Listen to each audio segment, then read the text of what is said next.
With 5 rounds of the Burson's Top Fuel Championship completed and 1 to go, Chris has amassed an unassailable lead in the points, enough to win the championship already, with 1 round still to come. So that's now 8 national championships in total and 5 in a row.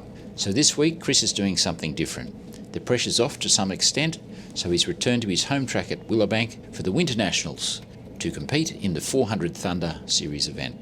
This time last year, he ran a 6.007. A 6.007! And as always, he's keen to improve and impress the local crowd. It's the largest drag event in the Southern Hemisphere, held over 4 days. Sadly, there's only 3 competitors in Top Fuel this weekend. John Zara, you saw in previous rounds, and Harley rider Mark Drew, who has engaged the help of one of the legendary tuners of Top Fuel Harleys, Jack Romine from the United States. Without any further ado, let's head straight to first qualifying against John Zara in the left lane. Having done a few tune-up passes the previous weekend, and conditions are good, Chris wants to lay down a killer pass straight off the trailer, as they say. Oil pressure! We just want to see a clean side-by-side race here, and these guys looking to put on a real show here this weekend.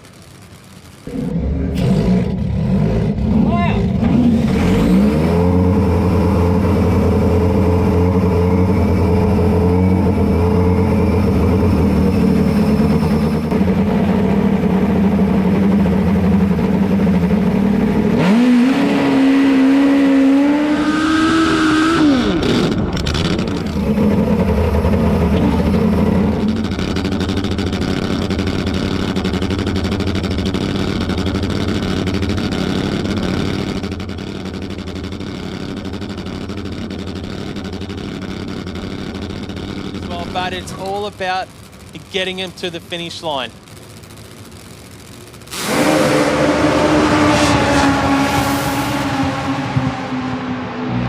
That's a solid run and a 6.23 for Chris Matheson. He might have just tagged the finish line cones there. He's got his hands full trying to get that bike stopped at the other end of the racetrack. Chris was a bit squirrely. It was a good time though, but obviously it doesn't count. Yeah, no, a bit of a fizzer. Got off pretty well, but I didn't quite judge the crosswind down the other end, so I took out a couple of cones, unfortunately. Sorry, track guys.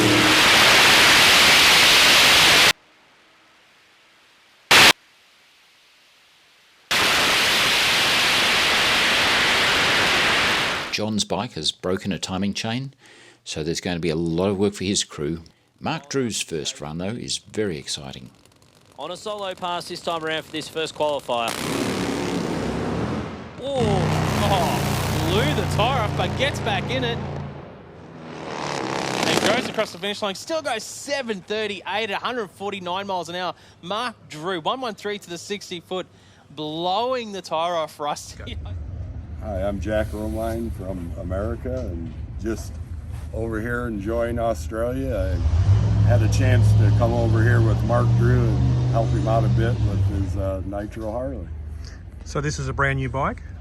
Yeah, the bike itself is a few years old, and Mark, I think it was 2018, ran off the end of the track a bit and tore the bike up, but the bike's been in the US and revamped and updated at my brother's shop, Romine Racing.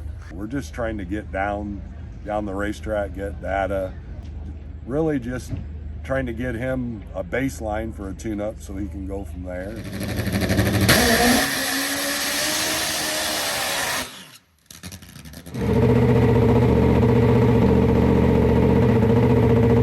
Sounds of the racetrack.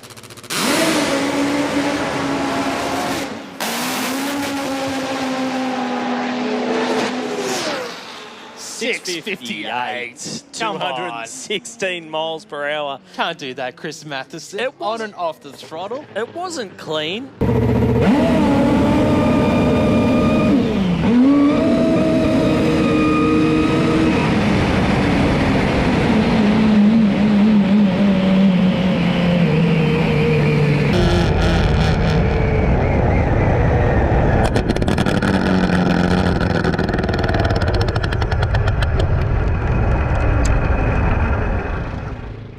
Not as fast as the first round, but at least this time it counts. John's bike is still busted, and Mark Drew has a problem and no time recorded. So off to bed and see what the next round of qualifying brings tomorrow. Right off the start line, he actually snapped a cam chain on this bike and was very lucky not to do a significant amount of damage. Didn't damage any of the valve train or anything like that, so they've got it fixed. He's pulling up to the line here. He's going to be taking on Chris Matheson. I think there might be issues there with Zara's bike. He's continued on. Yeah. I wonder if he didn't have any brakes because he just didn't slow down. See John Zara there, almost down to the third loop. We're back on track with Chris Matheson though. But there's one milestone that he wants to claim. I'm not going to say what it is. Everyone knows what it is. I'm not saying it. No commentators curse. Chris Matheson on Nitro Voodoo.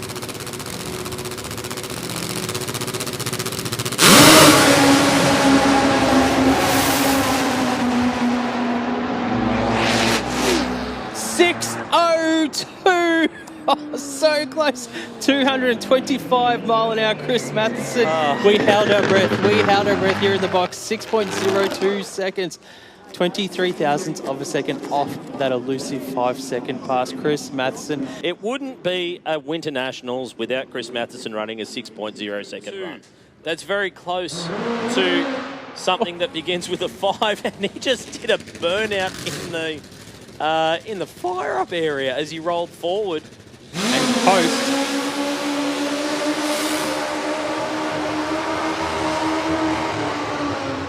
What is going on with Chris Matheson? Put your hands together for Chris Matheson. There's something going on there because he's going all the way through the top. Yeah, I will say, hell of a burnout. There's actually no drama at all. Chris is already top qualified with his 6.02 and he's just fitted a new tyre. So it's a chance to scrub it in and entertain the crowd with a massive burnout to half track. The final pairing is John, who's fixed his throttle problem, versus Mark on the Harley. He'd just love to get this thing to the finish line under power. Left very aggressively. 1:13 to the 60-foot timer for John Zara. Whoa, and there goes another belt. And once again, John's motor's got some terminal damage, so he is out. Mean that bike is, well, basically the world's most expensive push bike at the moment. And so on Sunday, we head straight to racing. John's bike has more problems, so for 3 rounds of racing, it'll be Chris against Mark. Top Fuel motorcycle. He's in full stage.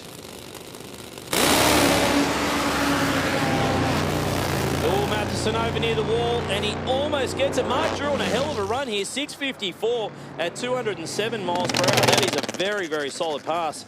Great run for Mark, though. 6.54 puts him up 1-0. Chris is no stranger to dragging his bike along the wall, but thankfully not today. You've probably noticed you don't actually steer these bikes. They just tend to go where they want to go, and you're along for the ride.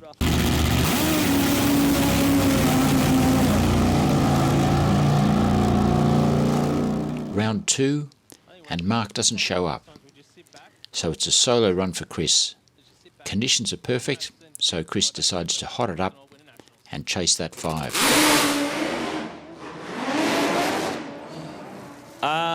They hopped it up. That thing was aggressive off the hit and just absolutely blazed the tyres. Right. So it's a pretty ugly 14-second pass. But hey, a win is a win, which leaves us 1 apiece. Now, on paper, you'd have to think Chris Matheson, he's got the advantage here.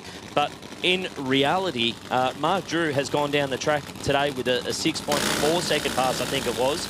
And Chris Matheson, he's really struggled today. Yeah, he has really struggled today. Yesterday was insane. 6.02 second pass from Chris Matheson. We were thinking, you know what? He's on the money. We could see something special this weekend. Then today, it was a new day, and it wasn't a bright day for that team of Chris Matheson. It's been a bit of a struggle for him, overpowering the racetrack, trying to get this bike down. They still have one more pass here for the final of Top Fuel Motorcycle. Mark Drew on the Harley. They're looking for a 6.20 pass on this Harley. The first 6.20 pass in Australia. Can it happen here? Chris Matheson on the multi-cylinder bike there for Performance Wholesale moving forward.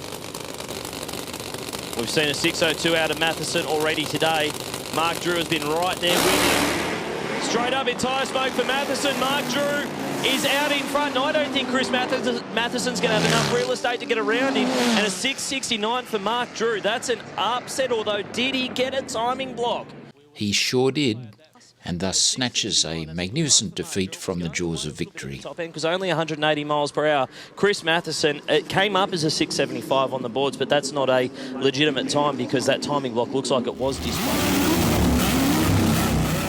That is the fickle nature of Top Fuel Nitro bike drag racing. So Chris wins. Congratulations, you did win top bike, That's a and a Christmas tree is all yours. Well done. Thanks very much. That's great. I really appreciate it. Thanks for Mark. He actually got there first, but someone's obviously crossed the line. But to all the organisers and all the help that make this thing happen, the track, the officials, all the volunteers, all my team, the sponsors, well done. Thanks very much. Well deserved. Thank you. So there you are. Despite a pretty ordinary day on Sunday, Chris wins the event. As a little postscript, unfortunately Chris won't be able to make it up to Darwin for the event next weekend. Of all things, he's copped a stone in the eye on the way back on the return road and won't actually be able to drive his truck to Darwin. It's the little things, you know.